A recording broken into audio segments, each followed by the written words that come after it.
The structure and functions of the small intestine. Your small intestine is an unbelievable organ that has many important roles in everyday bodily functions.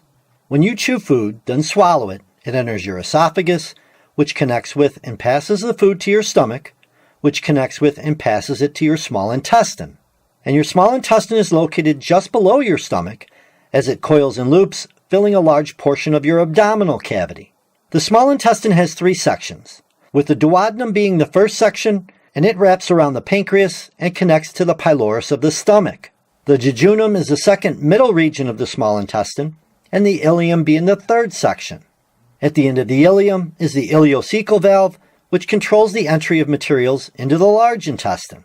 The wall of the small intestine is comprised of a mucosa or mucous membrane, a submucosa, a layer of circular muscle, a layer of longitudinal muscle, and a serosa.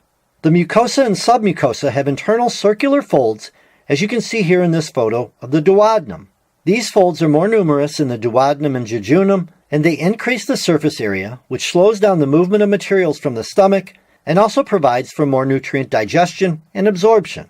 The structure of these folds is absolutely amazing, as they have finger-like projections called villi. Each individual villus contains a rich capillary network, as well as a lacteal, which is a lymphatic capillary. The blood capillaries absorb most of the nutrients, and the lacteal absorbs lipids or fats and lipid-soluble vitamins. There are mainly 2 types of cells that line the surface of a villus: absorptive cells, called enterocytes, and mucus-producing goblet cells. The enterocyte cells have a rapid turnover, as they are shed and excreted in the feces approximately every 3 to 5 days. The enterocytes have tiny hair-like projections called microvilli, also described as the brush border. This brush border contains enzymes that complete the chemical digestion or breakdown of nutrients before absorption takes place.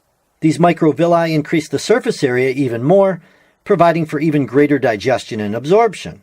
Scattered throughout the surface of a villus are also tuft cells, which are believed to secrete endorphins and enzymes that make prostaglandins, which are a type of fat that enhances the immune system. Deep in the valleys between the villi are depressions called crypts or intestinal glands. These crypts contain enteroendocrine cells that secrete hormones, intestinal stem cells, which produce daughter cells that push upwards and become enterocytes. Paneth cells are also located here, and they protect against bacterial growth. The small intestine has 2 important functions: digestion of nutrients and absorption of nutrients. The tremendous amount of surface area of this organ makes it perfect for this. I will cover in depth the process of digestion and absorption of all the different types of nutrients in future videos.